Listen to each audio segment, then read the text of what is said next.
E aí, minha gente, tudo bem? Tudo tranquilo? Que coisa boa, viu? Já estava com saudades aqui de retornar com o programa Fatos em Debate, né? Em função dessa pandemia, esse momento complicado que nós estamos vivendo, nós estávamos com reprises aqui na TV Pop do nosso programa Fatos em Debate. E hoje nós estamos retornando, mas retornando de uma maneira, digamos assim, meio que diferente, né? Hoje nós vamos ter dois convidados aqui e um convidado em casa, né? E eu estava com muitas saudades e que bom, né, que nós estamos tendo a oportunidade de retomar esse projeto que para nós é prazeroso, né? O fato de nós estarmos aqui levantando questões, debatendo com vocês aqui fatos relevantes, né? Eu acho que é de suma importância, principalmente no momento em que nós estamos vivendo. Bom, hoje nós vamos estar recebendo aqui nos estúdios o jornalista Felipe Fernandes e o professor, né, e psicólogo José Carlos Tavares. E vai estar em casa conosco, participando, a advogada Rosângela Stumpf. E nós estaremos debatendo os seguintes temas. Castigos preocupam especialistas durante a pandemia. Rodrigo Maia afirma que não é o momento de tratar de um pedido de impeachment. ONU está preocupada com o aumento da violência contra as mulheres e Justiça defende aqui a suspensão das aulas das escolas particulares no Rio de Janeiro. São os temas que nós vamos estar tratando a partir de agora aqui no nosso programa. Nós vamos retornar em 30 segundos com os temas do nosso Fatos em Debate.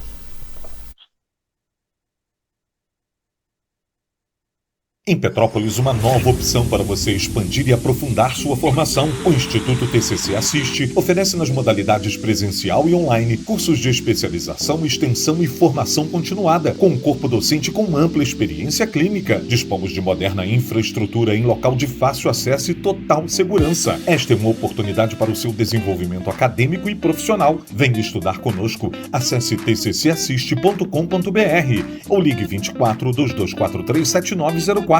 Instituto TCC Assiste, valorizando o seu bem-estar. Muito bem, estamos de volta e agradecendo ao nosso TCC Assiste, parceiro nosso aqui, né, que vem fazer parte aqui, dando apoio ao nosso programa também. Queremos agradecer. Deixa eu cumprimentar aqui, né, de imediato o nosso convidado, meu querido amigo, professor Tavares, somando também aqui com a equipe do nosso programa. Professor, uma alegria muito grande recebê-lo aqui nos nossos estúdios. Seja bem-vindo. Obrigado, Jorge Luiz.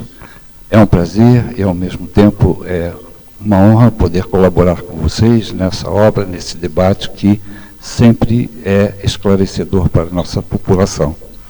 E obrigado pela referência também ao apoio que a gente está prestando, que é recíproco. A televisão também está nos ajudando nessa empreitada social. Muito bem, muito obrigado. E quero cumprimentar também conosco aqui nos estúdios o jornalista Felipe Fernandes. Eu quero dizer, Felipe, que é uma alegria, uma satisfação muito grande recebê-lo aqui também. Obrigado por aceitar o convite também, por estar fazendo parte aqui da nossa equipe de debatedores. Uma alegria muito grande. Obrigado, Jorge. O prazer é meu. Cumprimentar o professor Tavares, a Rosângela, que está de casa participando aí também. Obrigado pelo convite, vamos conversar aí. E de casa, né, quero agradecer também, ela já participa conosco aqui, já é da equipe do nosso debate, né, do nosso Fatos em Debate, minha querida amiga, advogada Rosângela Stumpf, está em casa, né, e participando conosco. Oi, Rosângela, tudo bem? Muito obrigado mais uma vez aí por estar colaborando conosco. Seja bem-vinda mais uma vez. Eu que agradeço, Jorge Luiz. Para mim é um prazer imenso estar retornando aqui ao programa Fatos em Debate, né? É muito interessante para a população metropolitana estar assistindo e debatendo, né, todos os fatos do momento. Agradeço o convite, né, e as boas-vindas ao Felipe Fernandes e ao meu professor Tavares. Que cara, maravilha, né? Eu quero agradecer também a equipe, né, da TV Pop, ao nosso presidente Oswaldo Magalhães, a equipe técnica aqui que não mediu esforços, né, para que a gente pudesse estar levando o programa nesse novo formato. Ao nosso querido Henrique, né, competente como sempre, ao apoio do Vitor Carneiro também, jornalista, aqui nos dando todo o suporte na realização aqui do nosso Fatos em Debate. Muito bem, vamos começar então com o primeiro tema, né? Olha, castigos, palmadas e gritos, esses são os métodos utilizados aí, métodos disciplinares usados por muitos pais, mães irresponsáveis para educar os seus filhos. Um estudo realizado pela Primeira Infância para Adultos Saudáveis e divulgado pela Agência Brasil mostrou que 73% acreditam que os castigos são necessários. 49% são favoráveis às palmadas e 25% defendem os gritos na educação. E esses dados preocupam os especialistas, que temem um aumento de castigos, palmadas e outras medidas punitivas durante o isolamento social. O estudo realizado contou com a participação de 7.038 cuidadores de crianças de até 5 anos de idade em Fortaleza e em mais 15 municípios cearenses. Claro que nós temos que lembrar que essas práticas desrespeitam a Lei 13.010 de 2014, sancionada em 26 de junho de 2014. A Lei Menino Bernardo, ou Lei da Palmada, estabelece que crianças e adolescentes têm o direito de serem educados e cuidados sem o uso de castigos físicos ou de tratamento cruel ou degradante no Brasil. Professor Tavares, infelizmente, com essa questão toda da pandemia, as crianças em casa, né, os pais, em muitas vezes, fazendo também o trabalho de home office, você acredita que pode realmente gerar, professor, esse tipo de situação, gerando aí a palmadas, a gritos, o que vai contra essa lei? Como é que você analisa essa situação, professor? Bom, primeiro é preciso entender que nós estamos num tempo de exceção e que está sendo requerido de todas as pessoas adaptações a novas realidades, a novo tipo de enfrentamento das interações sociais. O fato das crianças permanecerem mais tempo em casa trouxe à tona a necessária execução da tarefa da maternagem e da paternagem. E nem todos estão, digamos assim, com o tempo necessário para um trabalho bem definido e não estão orientados também. Esse trabalho era feito pelas pessoas que cuidavam das crianças nas creches e que, sim, eram e estão sendo naturalmente orientadas e formadas o tempo todo em termos de psicopedagogia, para que as crianças cresçam saudáveis do ponto de vista de saúde mental também. O que ocorre nesses momentos é que há um confinamento, uma redução das interações sociais, mesmo que através da internet, a questão de não poder sair de casa, dividir os espaços, acaba fazendo com que muitos interesses se estabeleçam num pequeno intervalo de tempo. E eu me refiro, por exemplo, à questão de estar a pessoa com atenção ao seu home office e aparece, de repente, a criança pedindo atenção ou exigência. É claro que há aí um momento em que pode acontecer a saturação. E essa saturação acaba ensinando para a criança, porque a criança, nesse momento, ela exerce muita estampagem, ela copia os adultos, né? Se gritam com a criança, ela aprende que gritar é certo. E, ao mesmo tempo, não compreende porque ela tem uma inteligência, nessa época, muito lúdica. Então, dar ordens, impor situações, não é muito educativo nesse aspecto. Dar limites, sim, mas com temperança, prudência, com acolhimento. Mas nem todos estão, digamos assim, em condições de fazê-lo, dadas as circunstâncias. Então, como diz Bandura, a criança vai construindo uma aprendizagem que é cumulativa e que ela vai levar para a vida inteira. Não necessariamente como um trauma, mas como regra de comportamento social. Então, nesse sentido é que a gente demonstra preocupação.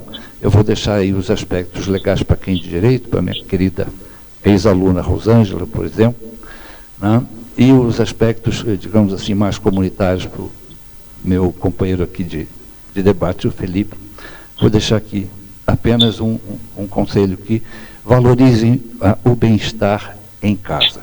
Que casa tem a tarefa de ser pai, de ser mãe, né, e também a tarefa de ser filhos, numa nova interação social. Mesmo que o espaço seja, digamos, insuficiente para todo o grupo, há muito espaço no coração de todos para ser explorado nessa hora. Então, a gente pede que haja acolhimento, que compreendam mais as crianças, para que a gente tenha um mundo melhor, um mundo mais, digamos, humanizado. Né? Valorizar as punições é retroagir no tempo. Nós sabemos que há mais prejuízos do que benefícios quando se impõe uma educação, digamos assim, no limite da violência corporal. Perfeito, muito bem. PH, a verdade é a seguinte, né? Se castigo físico, por exemplo, resolvesse alguma coisa, era muito simples. Estava resolvido. Você dava o castigo e tudo seria resolvido, né? Felizmente nós evoluímos muito nesse sentido, né? O fato da gente estar coibindo isso e chegando à conclusão de que isso realmente não resolve absolutamente nada, né? Não, sem dúvida. Eu acredito que essa era uma técnica antiga, né, das gerações anteriores às nossas, e que, assim, o tempo muda, as coisas mudam, e está mais do que claro que isso não adianta, né? O que eu acredito, na verdade, como o professor Tavares falou, é que tem muita gente que está aprendendo a cuidar dos filhos agora, durante a quarentena, né? Porque o pai ou a mãe trabalham, ficam o dia inteiro, às vezes, fora de casa, e deixa o filho pequeno, às vezes, com um babá ou com um empregado ou coisa parecida, e acaba que o contato no dia a dia não existia antes da pandemia, e aí você tem uma situação nova, né? Você ficar em casa o dia inteiro, com seu filho em casa o dia inteiro, e muitas vezes a pessoa tendo que trabalhar também o dia inteiro, convivendo com um filho pequeno, ou enfim, adolescente, numa idade dessa. Então, é uma experiência totalmente nova, que as pessoas não conseguiram se apropriar ainda totalmente, porque é difícil mesmo, né?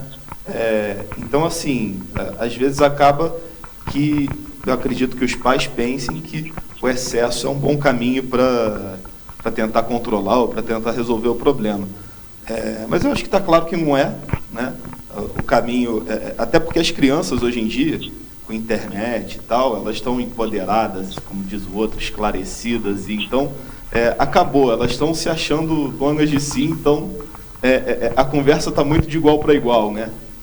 Então eu acho que os pais têm que procurar conversar, dialogar, educar, né? Como o professor falou, tem essa questão lúdica de que a criança acaba achando que enfim, né?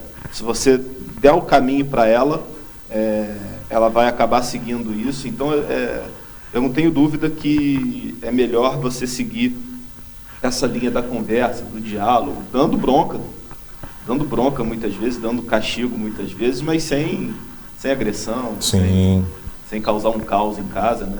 Eu até vi um caso curioso esses dias, que uma mãe botou o filho de castigo um dia antes de começar a quarentena, lá para março.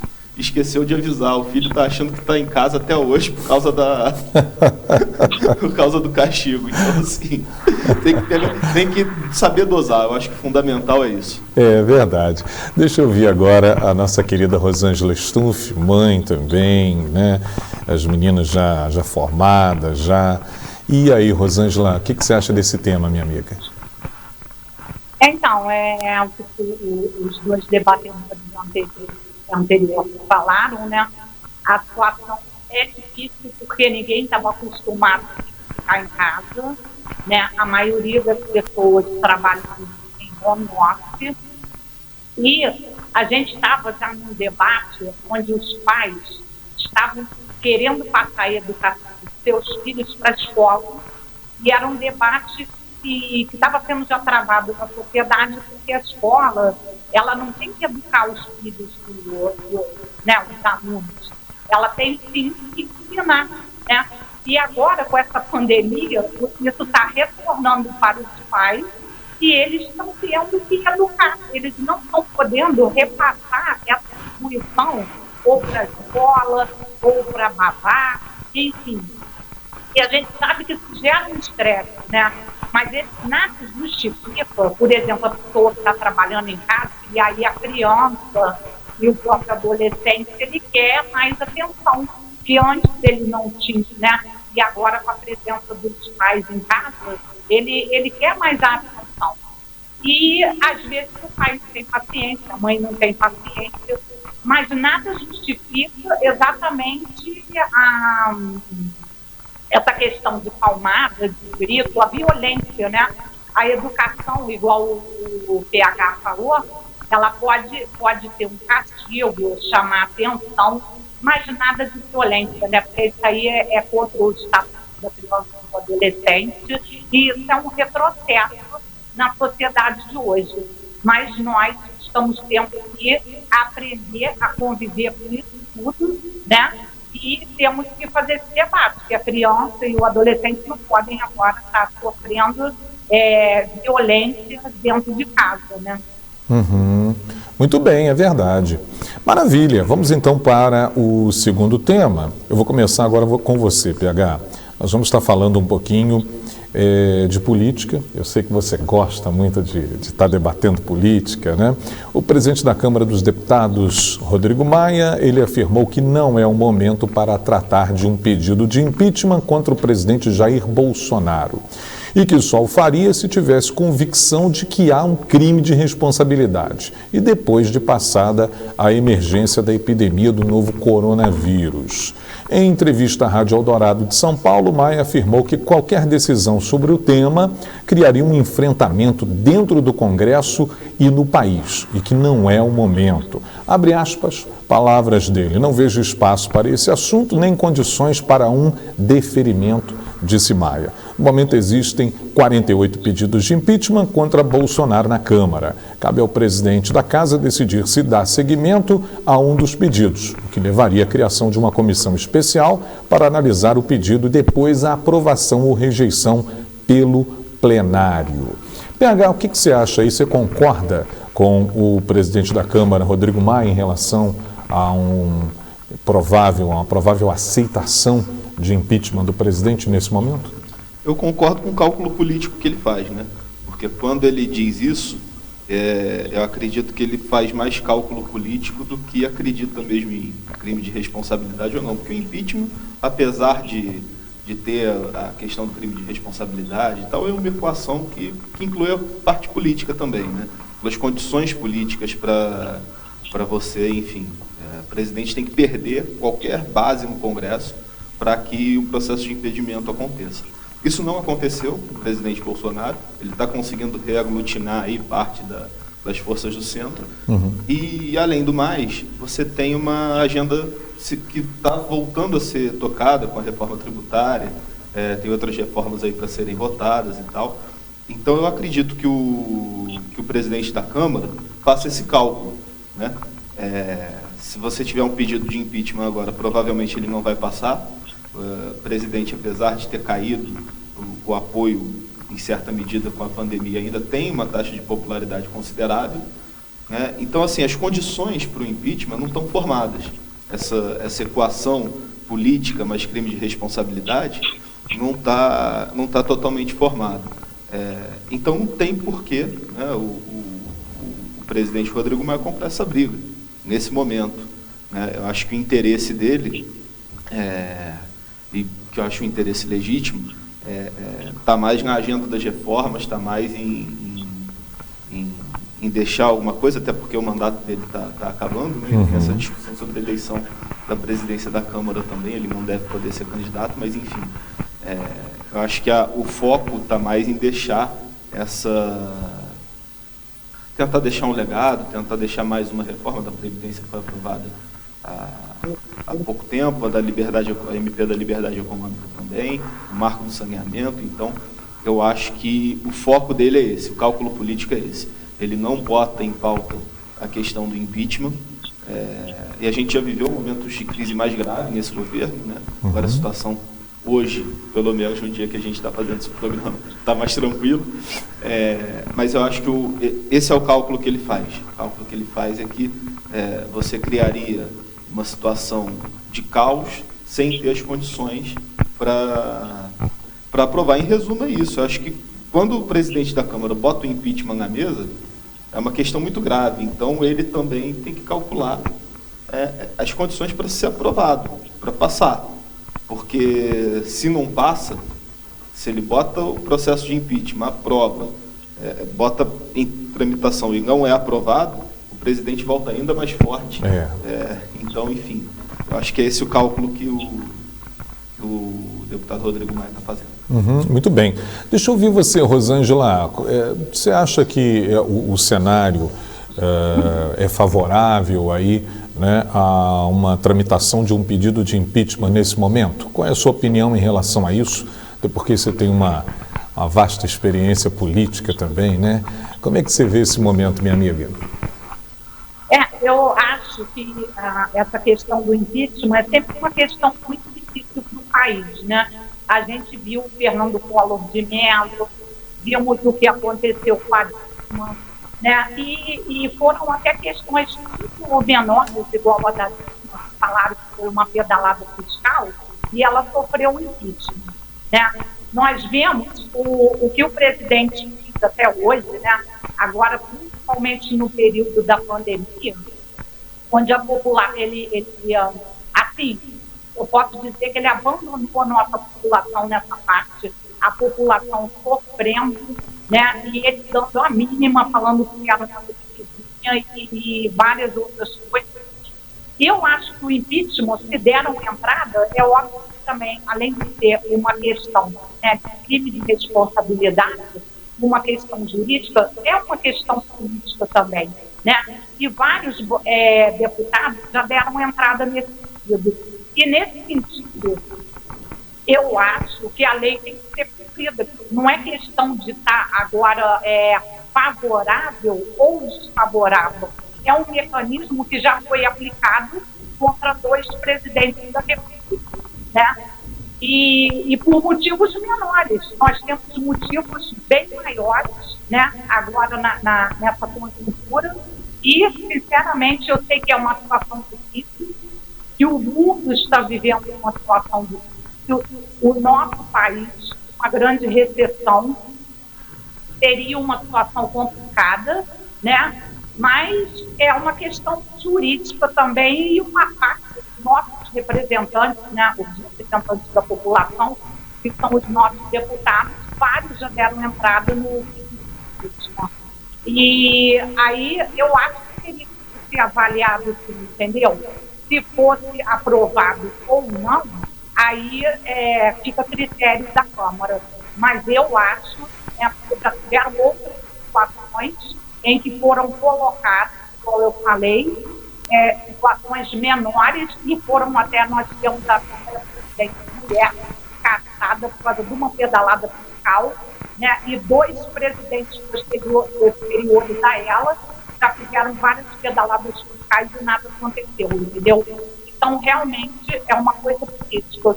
E aí eu não avalio que agora seria o momento ou não. Eu avalio que deveria ter o transcurso desses processos. Muito bem, perfeito. Deixa eu ouvir agora o nosso querido professor Tavares. Professor, como é que você vê esse cenário todo aí, atual, em relação ao presidente Bolsonaro? Eu acredito que essa fase de choque entre os poderes tem que ser superada.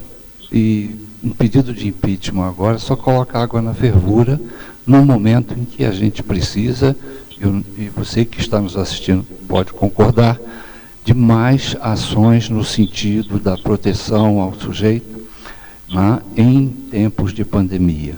Precisamos de mais ações coordenadas, precisamos de pessoas que somem, que aglutinem esforços no sentido de vencer, né, os grandes dramas que vêm por aí. Nós estamos agora na 4ª onda da pandemia, onde os problemas psicossociais começam a aparecer por conta do desamparo criado com o desemprego, e a legislação deve ser pensada e repensada nesses tempos em que nós precisamos recuperar nossa economia.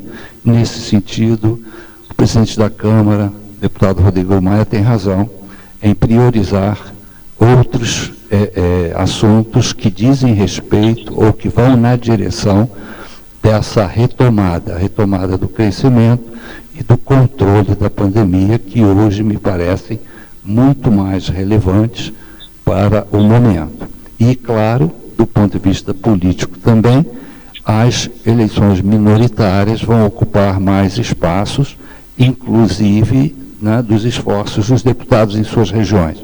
Eu acredito que, de fato, abrir um impeachment agora é completamente anônico do ponto de vista social e anacrônico do ponto de vista de oportunidade. Isso não é para fazer agora. Nesse ponto, eu acho que ele tem razão. Perfeito, muito bem. Bom, nós vamos fazer um intervalo agora. Daqui a pouquinho nós estamos de volta com o segundo bloco do nosso Fatos em Debate, debatendo: ONU está preocupada com o aumento da violência contra as mulheres, né? E Justiça defende a suspensão, né, da liberação das escolas particulares para voltarem às aulas no Rio de Janeiro, né? Então, nós vamos estar debatendo esses dois temas no segundo bloco do nosso Fatos em Debate. Não sai daí não, voltamos já já.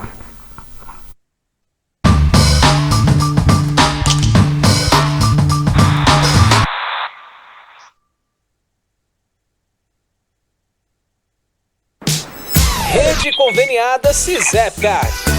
Aqui você encontra de tudo: casa, construção, moda, saúde, beleza e muito mais. Em Petrópolis, uma nova opção para você expandir e aprofundar sua formação. O Instituto TCC Assiste oferece nas modalidades presencial e online cursos de especialização, extensão e formação continuada, com um corpo docente com ampla experiência clínica. Dispomos de moderna infraestrutura em local de fácil acesso e total segurança. Esta é uma oportunidade para o seu desenvolvimento acadêmico e profissional. Venha estudar conosco. Acesse tccassiste.com.br ou ligue 24 2243 7904. Instituto TCC Assiste, valorizando o seu bem-estar.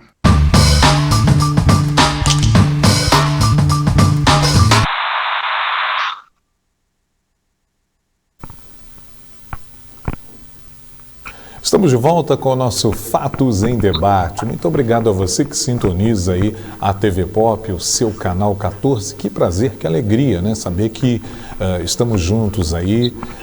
O nosso Fatos em Debate, ele acontece às terças-feiras, às 10 horas da manhã, com reprise na terça-feira também, à noite, né? Depois do jornal. Não é isso, Vitor? 7h30, né? Às 19h30. Nós vamos ter reprise às 19h30, mas também teremos outras reprises em horários alternativos aqui da nossa TV Pop. Então, você tem várias oportunidades aí, vários momentos para acompanhar o nosso Fatos em Debate. Olha o que teve de gente que passava pela gente aí nas ruas do centro, dizendo: Jorge Luiz, mas e aí, vai voltar o programa? Quando vai voltar o programa lá, programa inédito? Então esse é o momento aí, queremos agradecer as manifestações de carinho em relação, né, ao nosso programa. Pode ter certeza, nós sempre procuramos trazer temas aqui atuais, né? Trazemos aqui a opinião dos nossos debatedores para que você em casa possa fazer o seu exame de juízo e chegar à sua conclusão. Bom, nós vamos trazer agora o nosso terceiro tema do programa. Vou começar com minha amiga querida Rosângela Stumpf.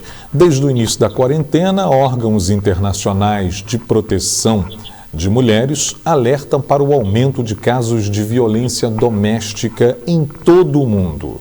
Segundo a ONU Mulheres, foi relatado que, na China, primeiro país impactado pela pandemia, o número de casos simplesmente triplicou.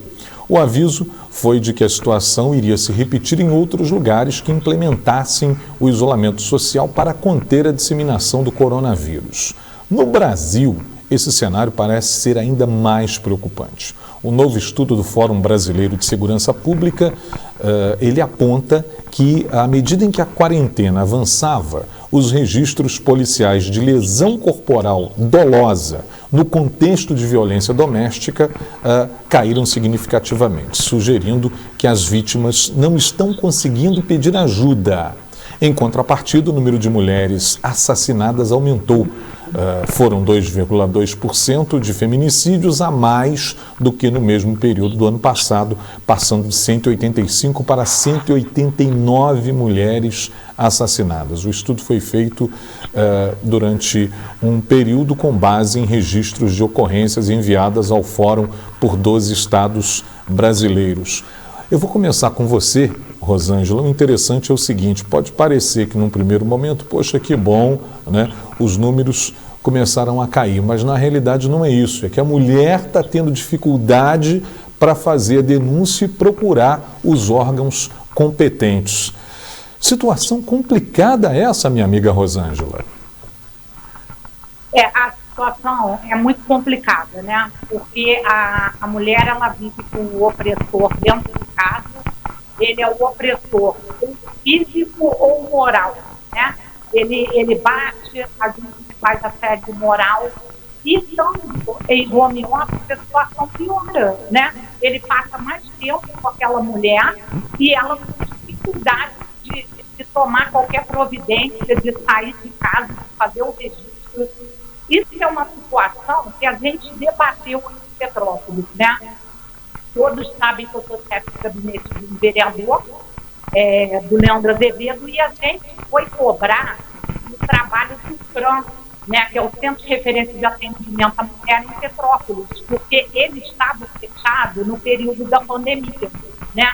E a resposta que a gente teve foi assim: mas os índices de violência diminuíram, não está tendo registros na delegacia. Exatamente porque a mulher não pode sair, né? E o órgão que ela tinha, além da delegacia, que poderia dar um apoio, apesar da gente não ter delegacia da mulher em Petrópolis, ficou fechado no pior período da pandemia. E a gente teve essa dificuldade do poder público entender essa situação também. E essas mulheres precisavam de um apoio, porque falou assim: tem o número do CRAM para elas poderem ligar. Como que elas vão saber o número do CRAM? Entendeu? Eu até liguei para Brasília, por exemplo, tem um disque denúncia de violência contra a mulher. Eu liguei e eles não atendem. Então, a mulher ficou completamente à margem, né? E essa situação de que diminuiu a violência é contagiosa, é exatamente o que você acabou de dizer, né? Que a pesquisa aponta que ela não pode sair para fazer as denúncias, e a situação piorou muito. E aí os síndicos, eles só começam a apontar o aumento da violência quando há o feminicídio, que aí não tem jeito. A mulher morreu, né? E aí ali que começa a apontar que a violência está crescendo. E a gente precisava, nesse período, um apoio maior do poder público, entendeu? Porque, apesar de aparentar que a violência diminuiu, pelo contrário, ela aumentou muito, né? E as pessoas não gostam de sofrer críticas, né? Isso dificultou muito esse período. É verdade, Rosângela. É uma situação muito triste. Professor Tavares, a gente fica pensando nos reflexos dessa violência para a família, né, no contexto geral, porque acaba sofrendo todo mundo, né? Sofre a mulher, sofre os filhos, a família fica toda desestruturada, né? Eu acredito que isso em consultório também deve acontecer. As mulheres não sabem a quem recorrer, né? Bom, em consultório, nós verificamos queixas de violência doméstica, alguns abusos até com violência física, mas conforme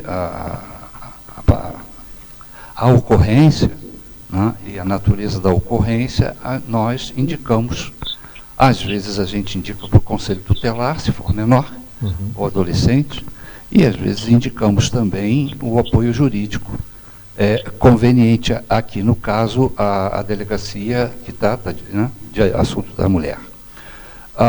Bom, do ponto de vista de psicologia, a raiz da violência está na frustração das necessidades e dos desejos. A frustração no sentido de que se espera a compreensão da necessidade do outro.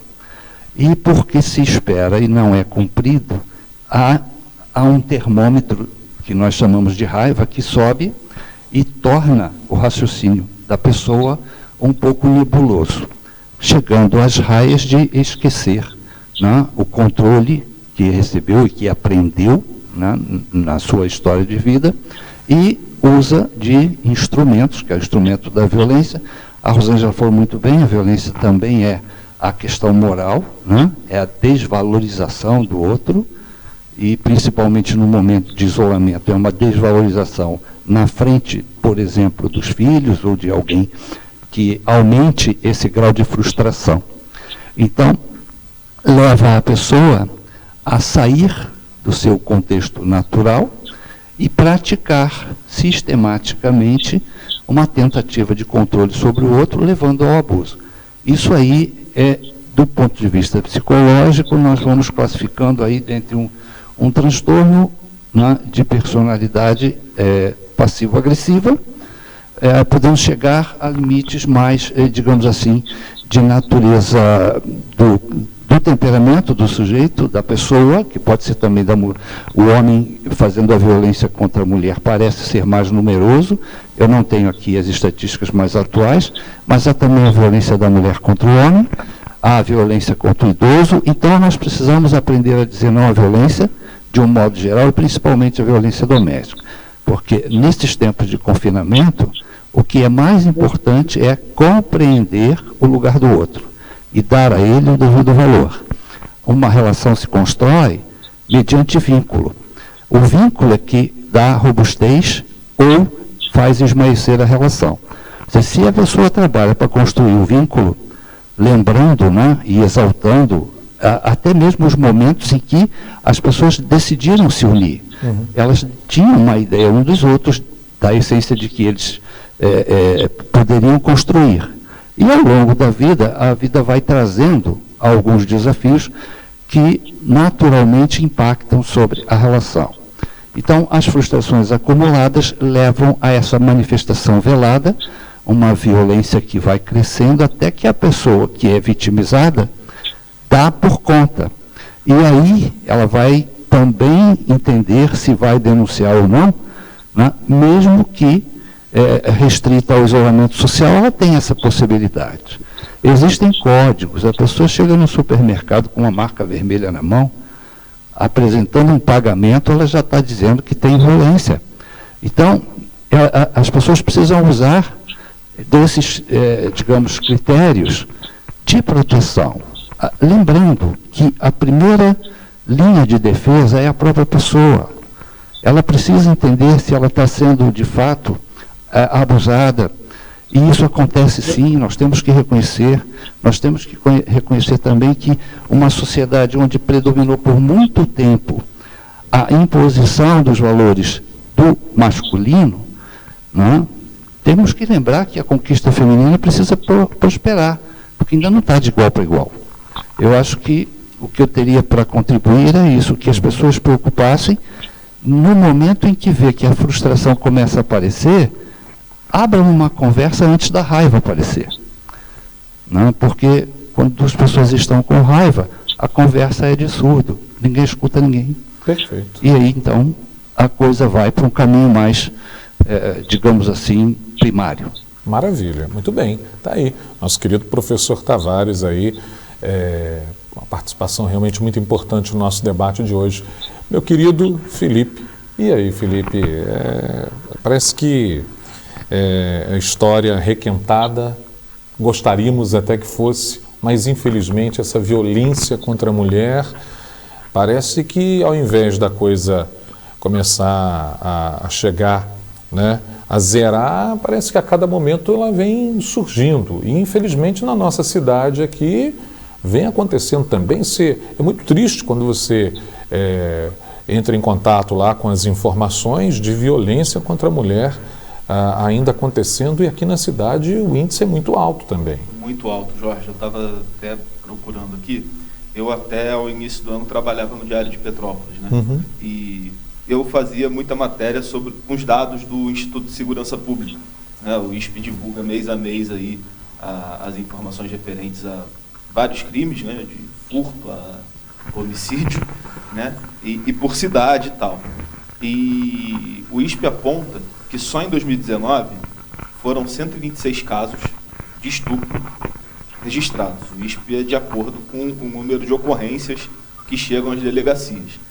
E a gente sempre fazia essa ponderação, né, da subnotificação, de que o número de casos não retrata a realidade, porque muitas mulheres têm medo, têm vergonha, né, um tipo de crime que é uma situação muito delicada, né.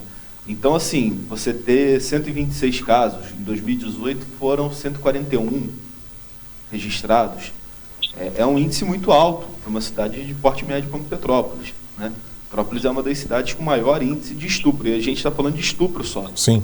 Porque, como a Rosângela bem falou, você tem vários outros casos de violência contra a mulher, seja física ou seja emocional, né? Enfim.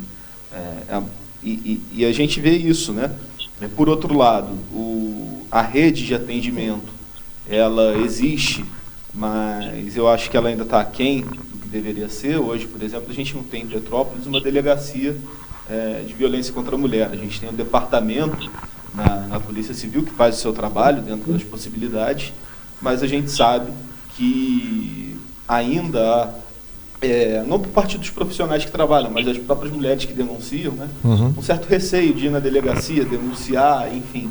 E seria importante, até simbolicamente, você ter um espaço maior, mais estruturado para esse atendimento, né? E sem contar depois, Felipe, que acontece, ela vai, denuncia e depois, às vezes, ela é obrigada ainda a conviver com a pessoa que ela fez a denúncia, com o marido, no caso, o companheiro. E você imagina isso agora, né? Porque antes dessa pandemia, eu acho que isso é até responsável pelo aumento de casos. A pessoa, mesmo sendo agredida, mesmo numa situação lamentável, ela tinha mais liberdade para poder denunciar se ela quisesse ou se ela se sentisse segura. Porque, né, às vezes a mulher trabalha, tem como sair de casa. Agora não. Muitas mulheres tiveram que conviver com o drama da agressão, ao mesmo tempo em que elas não têm a quem pedir ajuda, não tem a quem recorrer. Às vezes não tem uma delegacia, não tem um advogado, não tem nenhum vizinho, porque, enfim, são situações que muito particulares e que fogem ao controle, enfim. É uma questão muito delicada e essa preocupação é real.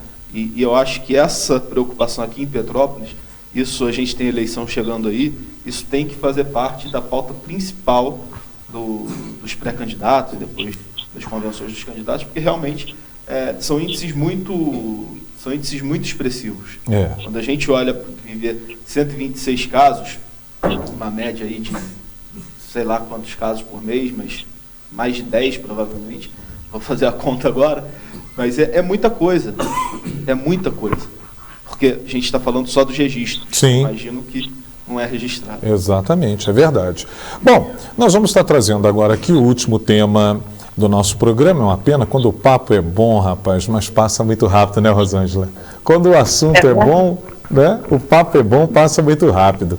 A Justiça do Rio determinou que as escolas particulares do Estado permaneçam fechadas. A decisão determinou a suspensão do decreto 47.683 da Prefeitura do Rio, que permitia a reabertura das escolas privadas de forma voluntária para o 4º, 5º, 8º e 9º ano a partir de 1º de agosto, já passado, né? Ainda segundo a decisão do desembargador Peterson Barroso Simão, da 3ª Câmara Civil, a Prefeitura está proibida de expedir qualquer outro ato administrativo de volta às aulas nas creches e escolas privadas, sob pena de multa diária de R$10 mil imposta ao prefeito Marcelo Crivella. Em nota, a Prefeitura do Rio informou que não determinou a retomada de aulas em escolas particulares e alegou que não regula a volta das aulas nas escolas da rede privada da cidade. Meu querido professor, é ao momento, nós sabemos que os estudos em relação à vacina já estão bem avançados, né? Como é que o senhor vê aí essa possível volta às aulas dentro em breve? Não estou nem dizendo aqui, nós já temos alguns estados que voltaram, inclusive, né, parece que Manaus já voltou, né? Parece que Manaus já voltou, nós temos alguns estados, algumas cidades, algumas capitais que já retomaram as aulas presenciais. Como é que o senhor vê isso, professor? Com preocupação? Sim, a preocupação sempre existe na medida em que nós não temos as condições de garantia, vamos dizer assim, de que não vai voltar uma segunda onda de contaminação. Com relação às aulas presenciais, a proposta de voltar alternativamente, em que uma parte decide se fica na sala de aula, enquanto outra parte assiste através de sistemas remotos, de aulas, de acesso a essa aula presencial que está sendo dada como uma live, me parece contraproducente, porque são dois ambientes completamente distintos. E também dificulta o trabalho do colega professor, que não vai ter a visibilidade que ele precisa ter, a não ser através dos instrumentos de avaliação e trabalhos escolares normais. Eu vejo o seguinte: cada um pai, cada um aluno de ensino superior deve exercer o seu exame, a sua inspeção de consciência em relação ao momento. Nós vemos, por exemplo, que não podemos voltar às aulas. Se você olhar por aí, está todo mundo sem máscara, andando pela rua sem máscara, participando de aglomerações. Ou seja, pode aglomerar, mas não pode entrar na sala de aula. Isso cria conflito na cabeça das pessoas. Daqui a pouco, a saturação é tamanha que não há mais condições de manter-se controle efetivo. Já está se batendo cabeça quando um poder diz que pode, um outro poder reflete e diz não pode. Aí eu fico pensando nas pessoas que dependem de uma unidade de pensamento e de conduta, porque a pessoa não sabe o que vai fazer. A pessoa não sabe se abre a loja ou se fecha a loja. A pessoa não sabe se vai para a escola ou não vai para a escola. Uhum. E enquanto isso acontece, as pessoas têm que tomar decisão. Então, muitos empregos já foram embora. Hoje, pela manhã, o número que deram na TV foi 8,9 milhões de vagas que deixaram de existir. E alguns milhões de lojas fecharam no Brasil, pequenos negócios, não só lojas, em tempos de pandemia, porque o recurso não chega lá. Então, quando a gente fala vamos ter ou não vamos ter aula, nós estamos simplificando um aspecto que é mais de raiz. Nós não aprendemos ainda a lidar com as questões ligadas a adversidades. Quando dá uma chuvarada, a gente não está totalmente preparado para enfrentá-la. Quando acontece algum problema social mais grave, como aconteceu, por exemplo, no caso dos meninos que participaram lá daquele acidente no Ninho do Urubu, lá do Flamengo, também a sociedade não soube responder exatamente o que aconteceu ali. Se procura o culpado disso, o culpado daquilo, mas não se procura a solução. Então, a inspeção de cada um de nós é que vai orientar as autoridades. Quem tem que se manifestar são os pais, quem tem que se manifestar são os diretores de escola. Isso tem que ser acertado, não pode ser na caneta o tempo todo. E nós já estamos vivendo muito tempo dependendo de quem escreve uma regra, quando na verdade a regra é bom senso, que é uma coisa muito difícil de se obter ultimamente. Uhum. Né? Isso já vem de longe, tá? Tem mais de 20 anos que eu não sei o que é as pessoas se entenderem. Elas criam partidos e saem por aí, cada um defendendo sua ideia. E muita coisa é da opinião, não é da ciência. E a gente tem que tomar cuidado com a opinião, porque ter a opinião se vai fechar ou não vai fechar, não quer dizer que a gente vai se livrar. O fato é, o vírus está aí, você escolhe o que te defende, o que ajuda, por exemplo, ao ambiente ficar hostil ao vírus e seguro às pessoas, e o que não ajuda o ambiente a ficar hostil ao vírus. E tomar a decisão favorável a hostilizar a presença do vírus, porque é assim que ele desaparece. Perfeito. Muito Então, bom. acho que é isso que deve ser pensado, e o convite é para as autoridades, de um modo geral, a terem uníssono essa ideia, né, de que nós precisamos enfrentar, tornando o vírus impossível ou reduzir todos os espaços da sua manifestação. Perfeito. Deixa eu ouvir você, Felipe Fernandes, como é que você vê essa possível, né, volta às aulas aí, como é que você está encarando essa situação? Vamos imaginar, você já é nosso jornalista formado aí, já tem um tempo, mas vamos imaginar que nesse momento você fosse estudante de jornalismo, por exemplo. Você se sentiria seguro para voltar para a sala de aula? Como é que você está vendo esse ambiente todo? Eu acho isso relativo, né? Porque todas as regras de flexibilização, e talvez a gente até esteja nesse momento, pelo menos aqui no Rio, com uma redução de internações em UTI, por aí vai, elas seguem um rito de distanciamento social, uso de máscara, a gente aqui está distante, né? Álcool em gel E por aí vai. Que é bem verdade que muita gente não tem cumprido por aí, né? Também estou com a minha aqui guardada. Mas é bem verdade que as pessoas estão começando a andar na rua sem máscara e por aí vai. Mas as regras existem. Na educação, eu acho isso mais complexo, principalmente quando se fala de escola privada e de ensino fundamental. Médio, para as crianças mesmo. Né? Porque o contato físico é muito maior e muito mais difícil de você controlar. Por outro lado, as escolas começaram o ano com planejamento, e aí vale para as públicas e para as privadas, né? Com um número de alunos, de acordo com as salas e tal. Então, assim, normalmente o que a gente vê, você conhece bem isso também, né? As salas já ficam cheias com o número de alunos que estão em cada turma. Então, como é que você vai fazer o distanciamento? Como você vai ter esse tipo de regra? Né? Eu acho complexo. A volta às aulas, eu acho um dos pontos mais delicados dessa reabertura, tanto que o prefeito Crivella autorizou a abertura de escolas particulares, mas não autorizou a abertura das escolas do município, né, que é de responsabilidade dele. Então, quer dizer, eu acho que isso dá a medida do quão complexo é para ele fazer. Eu não sei se eu me sentiria seguro, porque eu acho difícil esse cumprimento de regra, ainda na universidade também. Eu só queria trazer mais um ponto.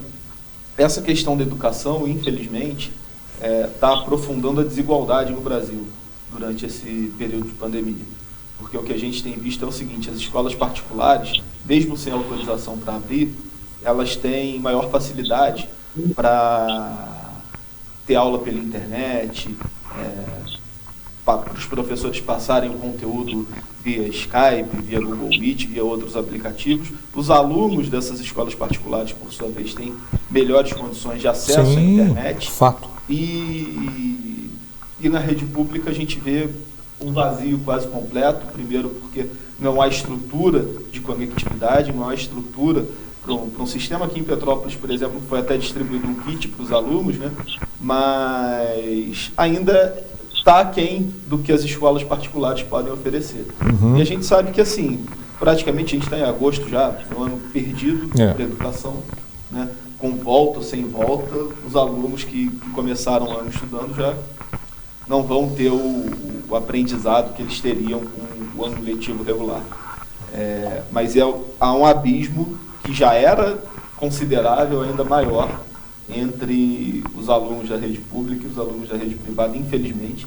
E esse é outro tema que eu acho que é fundamental ser debatido também. Muito bem. Deixa eu ouvir agora a minha amiga Rosângela Stumpf, né? Mãe também. Como é que você vê essa questão, Rosângela?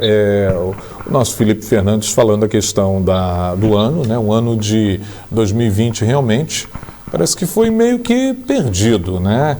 Como é que você vê essa provável volta às aulas?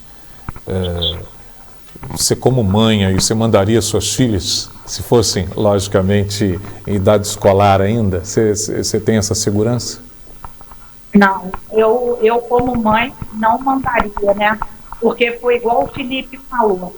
Há uma programação das escolas do final do ano, do início do ano letivo, né, de um para o outro. As turmas acabam fazendo as matrículas de acordo com o número da capacidade da sala de aula, né? E como é que você agora retoma as aulas sem que essas salas tenham essa capacidade de estar colocando, de ter o distanciamento? Fora, eu já tive a oportunidade de falar no programa da Rádio Imperial, que a gente estava debatendo esse tema, a questão também cultural do brasileiro, que ele gosta de agarrar, abraçar, dar beijo, e você não vai ter esse controle dentro da escola, né? E aquela asepsia que a gente vê lá no Japão, também acho que aqui no Brasil não vai ser da mesma forma, né?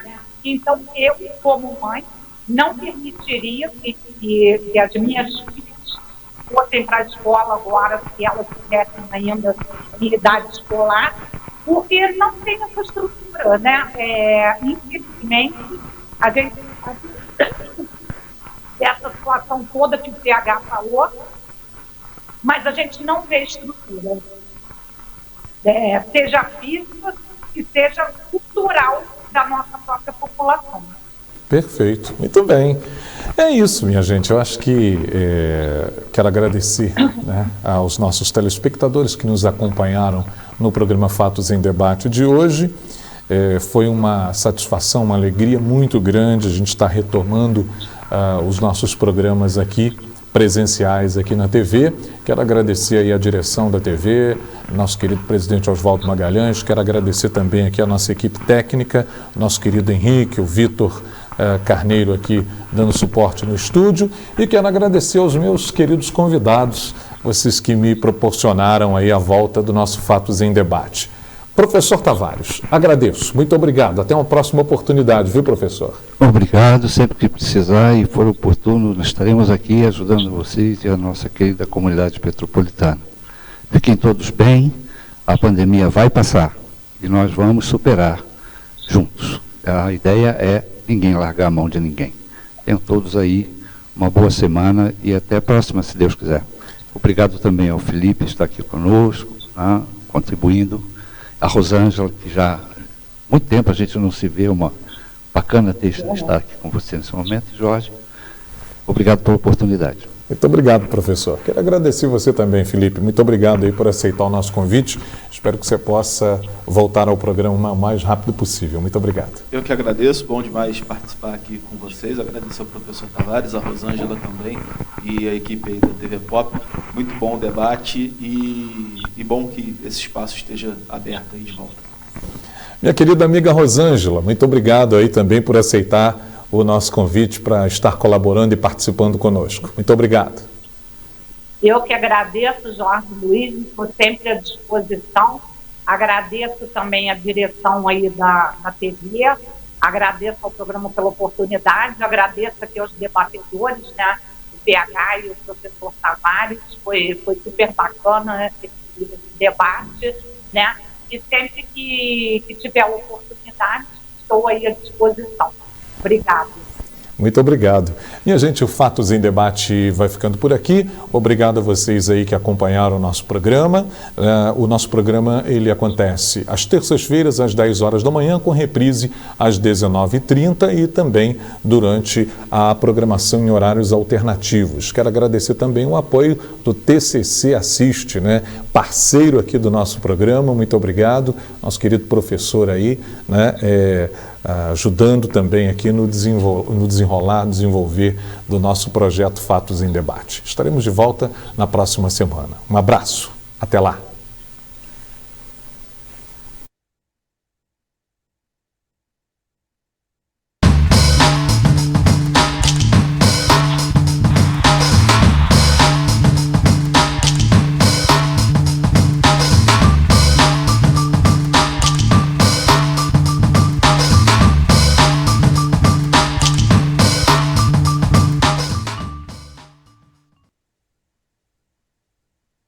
Em Petrópolis, uma nova opção para você expandir e aprofundar sua formação. O Instituto TCC Assiste oferece nas modalidades presencial e online cursos de especialização, extensão e formação continuada, com um corpo docente com ampla experiência clínica. Dispomos de moderna infraestrutura em local de fácil acesso e total segurança. Esta é uma oportunidade para o seu desenvolvimento acadêmico e profissional. Venha estudar conosco. Acesse tccassiste.com.br ou ligue 24 2243 7904.